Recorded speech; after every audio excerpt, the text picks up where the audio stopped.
आपके और सूर्यदेव के अतिरिक्त कोई नहीं जानता कि आप 6 पुत्रों की माता हैं। तो हे माता, युद्ध का परिणाम जो भी हो, आपके 5 पुत्र जीते अवश्य रहेंगे। यदि मैं वीर गति को प्राप्त हो गया तो अर्जुन बचेगा, और यदि वो वीर गति को प्राप्त हो गया तो मैं रहूंगा। आपके पुत्रों की गिनती नहीं बिगड़ेगी माते, नहीं बिगड़ेगी।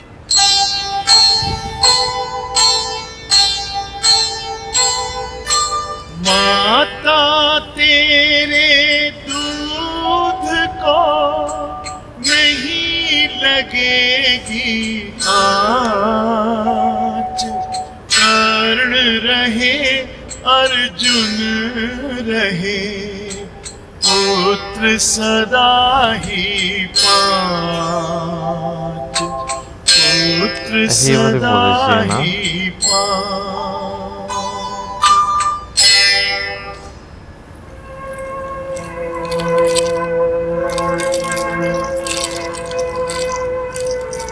लग रहे हैं, उदास लग रहे हैं। कर्ण की वजह प्रणाम वासुदेव।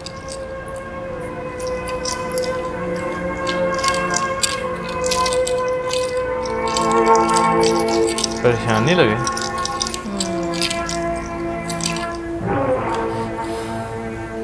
विराजिए वासुदेव।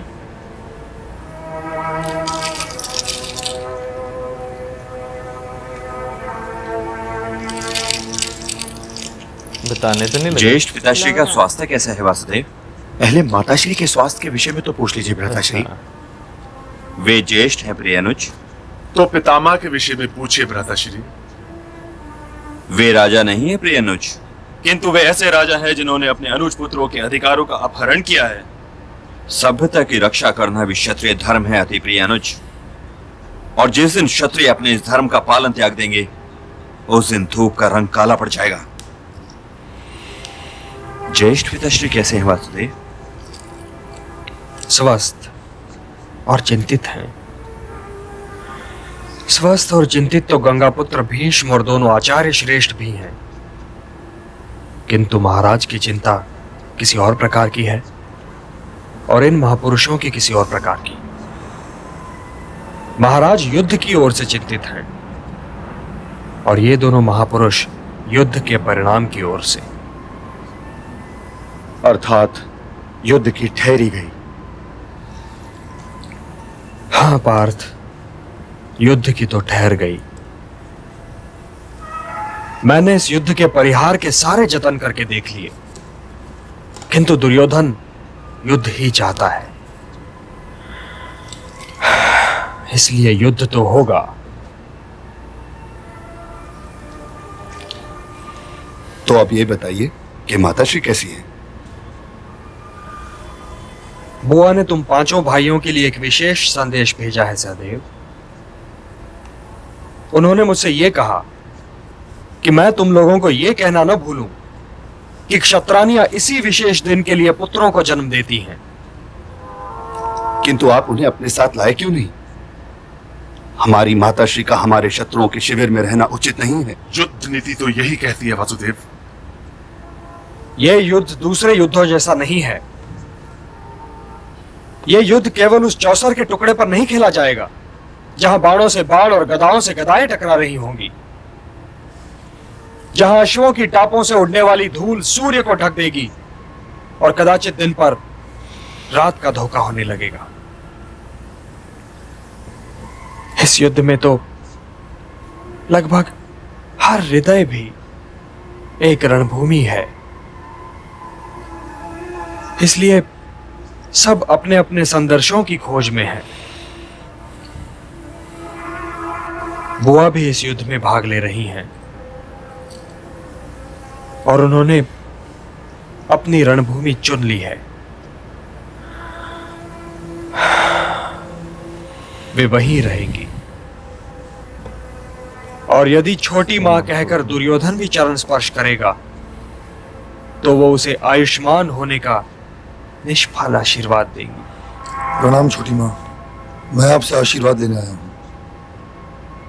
आयुष्मान भवा। ये क्या छोटी माँ, मैं आपसे विजय का आशीर्वाद लेने आया हूँ। क्या दीदी से ये आशीर्वाद ले चुके हो वत्स? नहीं छोटी माँ, वे आपके आशीर्वाद देने से पहले ये आशीर्वाद कभी नहीं देंगी। तो क्या अपने पितामह से ये आशीर्वाद ले लिया पुत्र? वे तो मेरी सेना के प्रधान सेनापति हैं छोटी माँ, मैं इसी को उनका आशीर्वाद समझता हूँ। और आचार्य द्रोण और कुलगुरु? वे दोनों भी मेरी सेना के सेनापतियों में से ही हैं। और विदुर से पुत्र? वे मुझे ये आशीर्वाद कभी नहीं देंगे छोटी माँ, क्योंकि वे मेरी विजय चाहते ही नहीं। महामंत्री विदुर मेरे हितैषी नहीं है। किंतु वो हस्तिनापुर के हितैषी हैं और तुम्हारे भी हितैषी हैं, तुम्हारे शुभचिंतक भी हैं पुत्र। बड़े यदि किसी भूल पर टोके तो उनकी ओर से मन मैला नहीं करना चाहिए, उनके शुभचिंतन पर संदेह भी नहीं करना चाहिए। हाँ, यदि तुम हस्तिनापुर के विरोधी हो तो विदुर कभी तुम्हारे हितैषी नहीं हो सकते। तो क्या तुम हस्तिनापुर के विरोधी हो दुर्योधन? हस्तिनापुर तो हमारे राज्य की राजधानी है छोटी माँ, तो मैं भला उसका विरोधी कैसे हो सकता हूँ? हस्तिनापुर केवल राजधानी नहीं है वत्स, हस्तिनापुर भरतवंश के अस्तित्व का केंद्र बिंदु है, भरतवंश के इतिहास का मेरुदंड है। ये नगरी तुम्हारी ज्येष्ठ माता है दुर्योधन, उसे केवल राजधानी समझने की भूल ना करो। ये नगरी कुरुवंश के माथे पर लगा हुआ तिलक है, यदि ये तिलक मिट गया तो कुरुवंश के पास कुछ भी नहीं बचेगा। ये नगरी तुम्हारी पहचान है दुर्योधन, ये नगरी तुम्हारी पहचान है। अपनी इस पहचान की केवल रक्षा ही ना करो, इसका आदर करो। इस नगर के द्वार पर माथा टेक कर विजय श्री का आशीर्वाद मांगो दुर्योधन। तुम्हारी छोटी मां के पास तुम्हारे लिए ये आशीर्वाद नहीं है।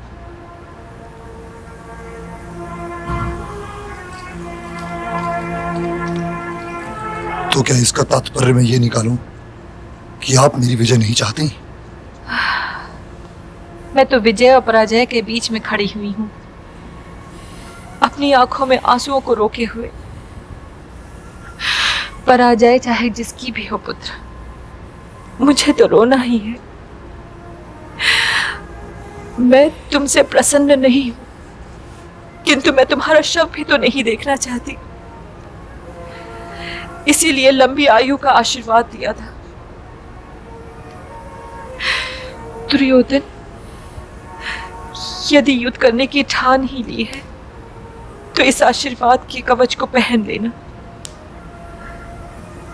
परंतु मैं ये नहीं जानती वत्स कि मेरे इस आशीर्वाद का कवच अर्जुन के वान और भीम की गदा को रोक पाएगा या नहीं रोक पाएगा।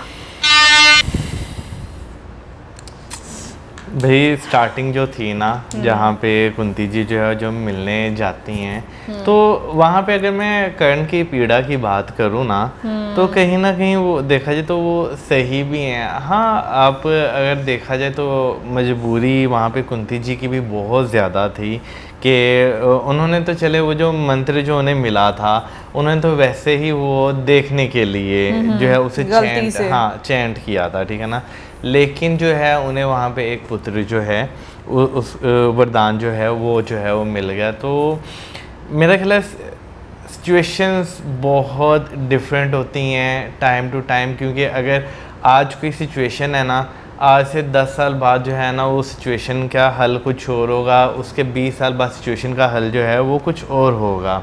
तो मेरा ख्याल है टाइम टू टाइम जो है ना वो बदलती हैं, और ये चीज़ सारी समझने वाली होती है कि भाई अगर उस टाइम वो फैसला जो है वो लिया गया था, वो क्या सोचकर क्यों दिया गया था। बस मुझे लगता है शायद अभी अपने कर्म होते हैं जो आपको भोगने होते हैं, जो इतनी डिफ़िकल्ट सिचुएशंस आपकी लाइफ में आती हैं। क्योंकि अगर कर्ण की और माता कुंती की बात करें तो आसान नहीं है, उनकी सिचुएशन काफ़ी डिफ़िकल्ट रही है।